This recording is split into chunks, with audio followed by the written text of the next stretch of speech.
10 and 45% respectively. And I never should have gotten myself in that situation where I had a minority share of my own organization, that I brought in 95% of all the revenue. As we mentioned, we were the 5th fastest growing company in all of San Diego County in 2016. And we were winning award after award. Well, one of my older male partners didn't like me getting awards. He said, at this point, you've won too many awards, it's my turn. No more awards for you, I need to start getting some of the awards. And it struck me at that moment in time that it had nothing to do with me, it had nothing to do with our company, it had to do with envy, it had to do with him wanting to be the face of the organization. And I thought, I don't know how I'm gonna get myself out of this one. So let's start getting him some awards, but I don't know what to give him an award for. What has he really done? I mean, he was helpful, of course, in the organization, but he says something about the 40 under 40. I'm almost 43 now, so that's a thing of the past. But he says, I said, well, I'm sorry that there's no more 60 under 60, and that really upset him, and he drove off pissed off. But anyway, he and the 10% partner ganged up on me, framed me, said I did something that I didn't, had me walked out with security. And they took away my access to all my email, they took away my company car. I literally rode around on a bird scooter, Red Nose, for a month. While I was waiting for my Tesla to arrive, I drove around on a bird scooter. And actually, somebody from Vistage met me at the Seasons 52 at UTC Mall, and I had a backpack, and he said, you're the only CEO I know that's been traveling around on a bird scooter. I went from Governor down Genesee on my bird scooter over to Seasons 52 because my company car had gotten taken away. They tried to take away my cell phone, but fortunately I outsmarted them at the last minute, and I had the neighbor kid at 16 drive me to the T-Mobile store, and I showed them my social security number and my ID, and I was able to get my cell phone number back, but literally everything was taken out from under me. So 3 days later, I started Optima. Had to think of the name over the weekend. Had to get cloud servers, QuickBooks files, business insurance. I had to think pretty quickly. 27 employees came with me of the 80 something that we employed at the time. 3 weeks later, I moved right across the street from the guys and started competing pretty heavily. It was a nightmare because they sued me to not compete. And as many as you might think, oh, well, in the state of California, you can compete, but as the owner of an S corporation, you cannot. And that is the only caveat to the non-compete rule. And so we had to go, and I had to fight for myself in court to prove I should be able to start my own company, and I didn't do what these guys said, so they can't just steal my organization out from under me. Fortunately, thank goodness, at the end of October, the judge agreed with me, and I was able to start Optima, legitimately, legally able to start my own company. We spent 1.5 years in court, and then the pandemic hit, and all the jury trials and everything got majorly pushed out. And so I'm thinking, oh great, what am I gonna do now? But miraculously, they were able to be convinced by legal counsel to just settle with me. And so I got a good chunk of change, they bought out my shares, and I won the entire settlement, and then everything went away. And I was finally able to completely focus on my organization. The day that I left Company One, our monthly revenue was about $620,000. Optima, in 3 years, got to that exact same number. So I literally did it in half the time. We have a lot more revenue and a lot more employees, and I own 100% of the organization. And I can't tell you what a relief that situation is to have out from under me. It was the biggest blessing in disguise. And that just goes back to resiliency. I could have sat and cried and just been, what am I gonna do? I could have gone and taken a director of accounting position and just gone and worked for someone else. That's my background, is I'm an accountant. I've worked for a lot of different not-for-profits in my career, for-profits as well. And so I could have just said, you know what, let the guys take my company out from under me. I'm just gonna do something different. And I could have wallowed in my own self-misery. But instead, I fought. And I think all you can do is fight, be strong, be resilient, stand up for what you believe in, and don't let anybody push you around. So that's my story. It turned out absolutely amazing. Optima is such a great organization. I have an amazing internal management team. And the sky's the limit. If we keep it up, our 4th year in business, we're gonna do $9 million in revenue. Wow. And that's if we don't continue growing at the pace that we're growing. We just brought on another dozen clients in the last 3 weeks. So I'm having a slight hard time keeping up with the growth, but I'm doing it, and I'm happy to be in this position. And I wouldn't have could not have turned out any better, this situation. And I owe it a lot to the people around me, to my support system, the relationships I've developed, the amazing team members I have, and I constantly try to find ways to thank them. Again, it's that loyalty, it's that retention, it's how do I make them feel, how do you bring out the best in people, how do you reward them and thank them, and make them feel that, you know, it's really us, it's the team that matters. So I hope that was what you wanted to hear today.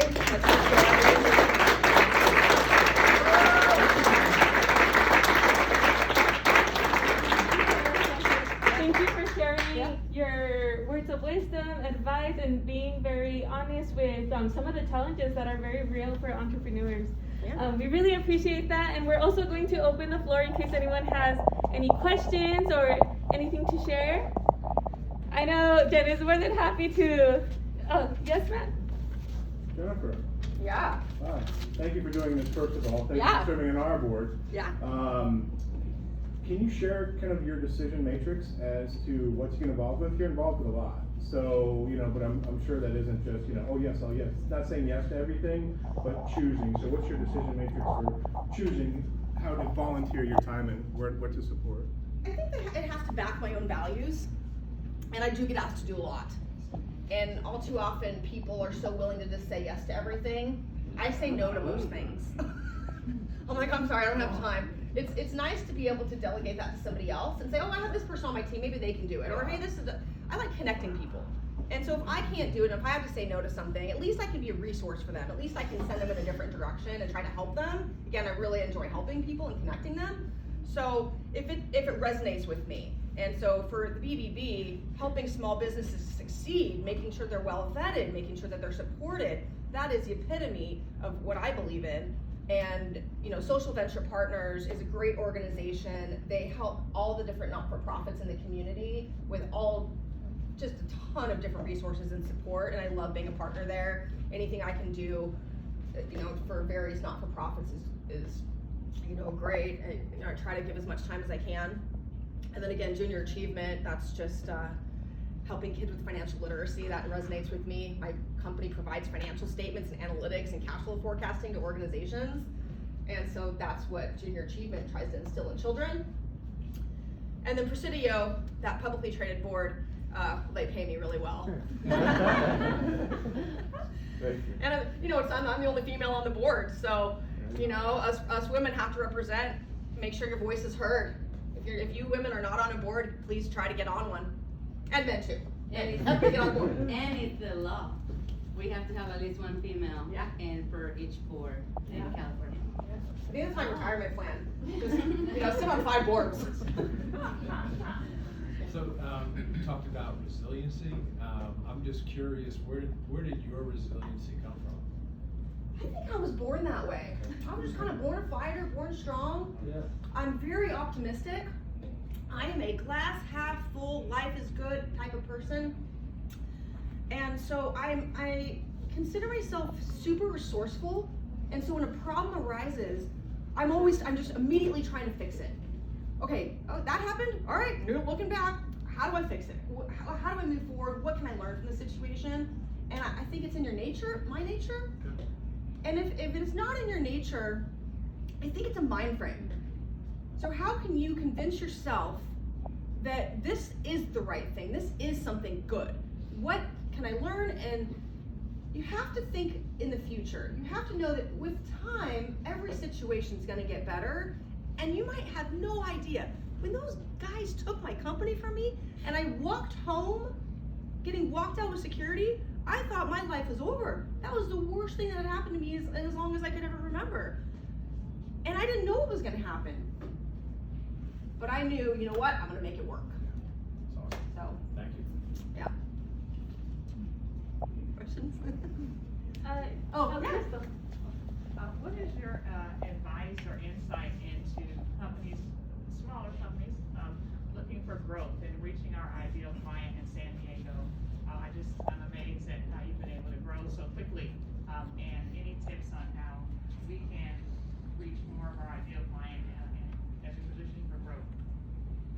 I mean, that's a, it's kind of a multifaceted question, I would say. I believe in most success stories have a bit of talent, opportunity, and luck. If I was the same exact person and tried to start a Blockbuster Video right now, I think I would fail. But it's really offering a product or a service that people need, and trying to resonate your voice with who you are, what is your niche, and what are you selling to each individual customer, and then hire a good marketing team to get your message and your positioning correct. I also believe firmly in making sure that you have a good forecast. So how much money do I have right now? What kind of capital am I gonna need? And then what am I gonna have a year from now? How can I really make sure I've built my company for success? I'm a huge advocate of knowing your break even. How much in revenue do you need to bring in to at least cover your fixed operating costs? And then it's incremental from there. And so with every increase in revenue, what do I need to do? What kind of costs can I afford that are gonna make sure that I'm not going in the hole every month, and that you have enough capital, a line of credit, investors, whatever it is, to make sure that you don't ever run out of money, and you've got a plan. I believe in putting together a good strategic plan, even if it's a one-page business plan, your vision, your mission, what you're selling, why you're selling it, who you're selling it to, coming up with that plan, and then making sure that the financial, that the numbers make sense too. I don't know if that answered it, but I'm happy to give you specific advice later on your industry and what you're doing. I tried to give somebody advice on inventory the other day, and they were selling people. And I said, well, that's bad. I'm like, manage your inventory. Oh, well, I don't have any inventory. Okay, well, then back to square one. Let's come up with something different. Yeah. So I love the fact that you're involved with organizations like the REC and and give back so much. How do you? I guess the question is, do you find that giving back like that really helps support and align with the values of the business? And how do you do it? Because I know a lot of people want to give back. How do you strategically do it where that you're not giving all your time and it's not really supporting on the back end, but that it stays in alignment and then it's a benefit both ways? You know, when I first started out in business, I connected so many people together because I liked it, because I enjoy connecting people. I didn't even think strategically that was gonna pay back tenfold years later. Because all the people that I was connected, I became top of mind, and they were trying to, I want to help Jennifer out because she's connected me to so many great people. And to me, it wasn't a selfish thing. It wasn't like, if I connect these people, they're gonna do something for me. I just generally like helping people and connecting them. And if something resonates with me, I feel good helping a student. I've helped people get so many different jobs, and it's not about, it doesn't ever have to come back to me. It just feels good to help people. I don't know if that answered your question. I'm a unique breed, I guess. You know, I don't do anything below my pay grade. I'm able to do things. I'm able to spend my time the way I feel that I should be spending my time, because I'm not doing administrative tasks. I delegate, I'm like delegation queen. I delegate everything I possibly can.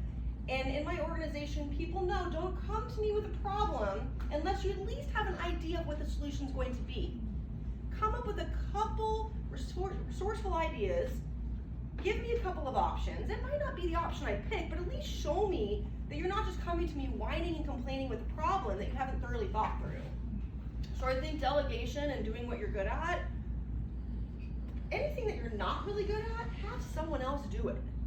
Right? And that'll free your time up to do the things that you enjoy doing, to work with the organizations that you feel strongly in. I don't know if that completely answered it, but. It was a great Okay. Yeah. As you talked about the transition, I'll call it, from company one to company two. Yeah. What comes up for me is just the importance of relationships to help you get back to the building process. Yeah. Can you speak to how you figured out who your friends were? And then some people disappear. So can you speak to that at all? Yeah, I'd like, so I mean, if you have done DISC, it's a person, you know, you understand what drives you. I'm a really high ID, and also I'm in the 3% of the world in intuition. So I tend to go with my gut. I'm an intelligent person, but I don't just use my brain. I like to go with my gut, and I like to have that feeling where I know that someone's on my side just by looking at them in the eye and understanding, you know, what they need and how to resonate with them. Fortunately, almost a third of my staff went with me, but that was not easy. I had to have individual conversations. I was actually on a judge restraining order not to compete with the company until for about a month, and so I had to be very careful with who I talked to. I couldn't have anything in writing. That's another really important thing. Be careful what you put in writing. Always, it can come back to you. Don't email something. You know, just make sure you're being very cautious of what you're putting in writing. But I'd say it was a gut feel, and it's about knowing who's just having that. Who's your friend? You know, who can you trust?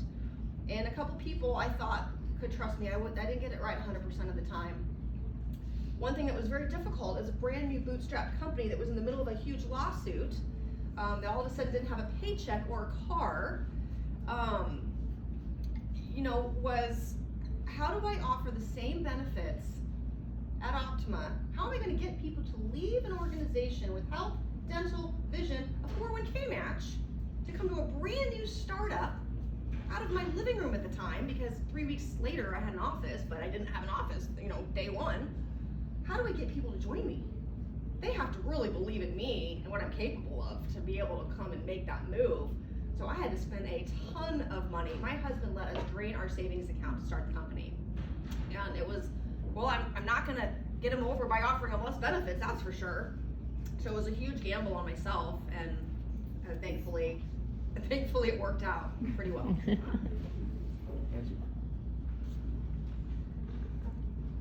I got one more. Yeah. So,